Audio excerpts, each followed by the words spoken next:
Ustaz, Betul. saya nak tanya kau Ustaz. Mana sekarang ni saya pernah dengar, maknanya kalau katakan sambutan merdeka atau perayaan ataupun kita sebut sambutan birthday. Kita tengok maknanya ada setengah-setengah kata maknanya kita sambut apa-apa pun perayaan pun kita sambut gunakan api. Lepas tu kita ibarat kata kita telah diceroboh oleh satu orang kata ideologi which is kita nak gunakan api juga. Bila kita sambut perayaan gini ada bunga api, sambut perayaan gini bunga api, sambut New Year ada bunga api, happy birthday pun kena tiup api. Amalan gitu kena Ustaz rasa pada pandangan Ustaz. Adakah sebab ada setengah pendapat mana itu antara psikologi kita berbalik kepada ajaran Majusi which is sembah kepada api. Baik. Dia penggunaan api ni dia ada kalanya harus dan ada kalanya makruh dan ada kalanya haram. Jadi tugas ulama-ulama ini untuk membahagi-bahagikan hukum ini yang mana masakah dia jadi haram kita guna api, masa mana dia jadi harus tidak berdosa. Kalau kita kata tak boleh guna api itu tak betul.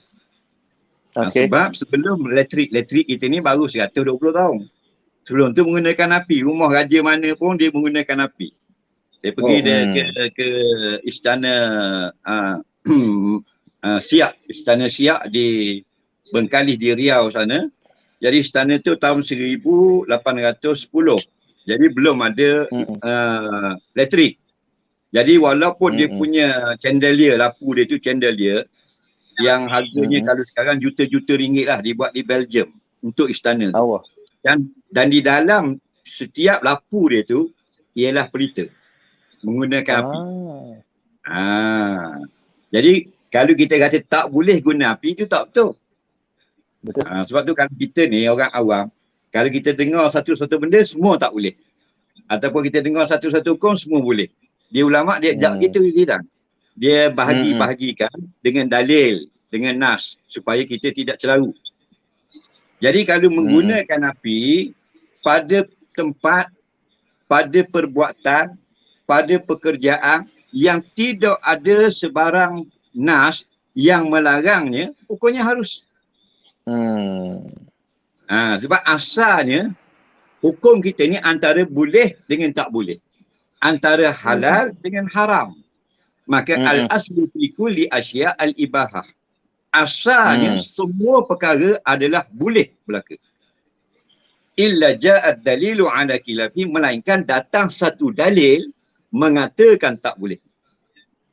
Jadi kalau kita nak kata dia nyalakan api dalam rumah, boleh ke tidak boleh? Kalau tidak ada hukum yang melarang, maka hukumnya asal boleh.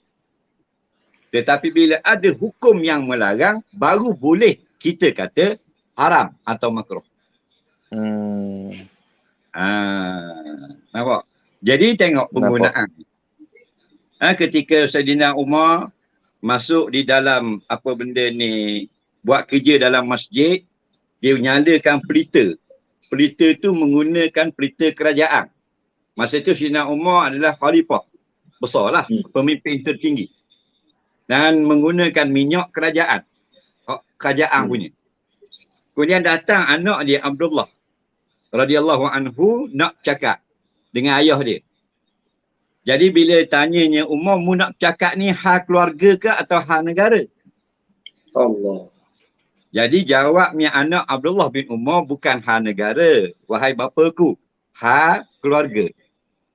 Lalu bila dengar hal keluarga, dia tiup pelita. Jadi gelap. Kerana takut nak guna minyak untuk peribadi, untuk keluarga, untuk kroni. Syahid kita ni, moral of the story. Kita nak caranya ialah masalah api tu, penggunaan api. Jadi hukumnya menggunakan api ni satu manfaat bagi manusia. Jadi tak boleh senang-senang kita nak kata haram guna api dan sebagainya. Tetapi kalau Rizan tanya tadi macam agama Majusi. Agama Majusi dalam rumah dia mesti nyalakan api. Kalau tidak nyalakan api, dikira orang tu orang fasik. Dan kalau padam dan dia tidak nyalakan semula, bermakna ada benda buruk akan berlaku. Kerana mereka ni sembah api. Jadi kalau kita tiru bubuh api dalam rumah, sedangkan kita sudah pakai metod, nak ada nyala api macam tu, pokoknya haram. Kerana meniru perbuatan orang Majusi. Tapi kalau rumah kita blackout, tak dah nak bayar bil kena potong, kita nyalakan api supaya nak jadi cerah. Pokoknya harus. Tak ada masalah. Begitu nak dengan potong kek. Bila kek ni bukan hak satu agama. Bukan hak satu budaya bangsa. Maka ulama menjelaskan kek adalah hak universal. Semua orang ada kek. Jadi bila potong kek hari jadi, tidak haram. Lilin dia? Tapi bila kita nyalakan api di atas kek, atas makanan, itu adalah budaya yang mesti dalam agama lain. Itu yang dilarang tiru. Jadi bukan semua tak boleh. Bukan semua boleh. Nampak? Jadi macam kita beli satu kereta mahal lagu mana pun, dia ada Ferrari. Kita naik Ferrari ke, kita naik ke nari ke, mahal mana pun kereta kita lalu atas jalan, dia bukan semua jalan kita boleh masuk dan bukan semua tak boleh. Itu Islam, dia kawal kita. Itu juga dengan penggunaan api tadi. Cuma yang saya nak sentuh lah, kalau dalam sukan ni Zidane, Olimpik lah, dia akan nyalakan api. Dia nyala dan dilarikan dulu. Dilarikan oleh atlet kebangsaan ataupun siapa-siapa yang tertentu terpilih, larikan api. Dan api itu tak boleh padam. Dan kemudian dinyalakan pada obor dalam stadium. Dan selama mana sukan itu berlangsung tidak boleh padam. Dan dia hanya akan dipadamkan setelah selesai sukan. Itu daripada agama Yunani Greek lama. Itu dia. Jadi sebaiknya kita buangkan adat tu. Nampak? Itu dia ada benda yang boleh, ada benda yang tak boleh. Sebab kalau kita tengok Wikipedia, sejarah history melarikan api ni memang daripada zaman orang Yunani. Olimpik yang pertama mereka beragama Majusi. Kerana memuliakan Tuhan api, dilarikan api itu dan dinyalakan pada obor. Siapa yang sengaja padamkan haram bagi agama dia. Jadi kalau benda macam tu kita buanglah. Bukan semua daripada barat itu haram dan bukan semuanya halal. Jadi Islam ini macam peraturan. Maksudnya ini yang saya cuba masukkan ni, maknanya jajahan dari sudut kemerdekaan, dari sudut pemikiran kita yang kita tidak sedar. Kita dan kita bila kita sedar pun kita masih lagi mempertahankannya. Allah. Itu silap. Kalau kita tak tahu lain. Ni bila diberitahu pun masih kita tak boleh nak terima. Kenapa? Kerana kita sudah di-set, mind kita set gitu dah. Boleh lah. Kalau semua tak boleh, susah lah.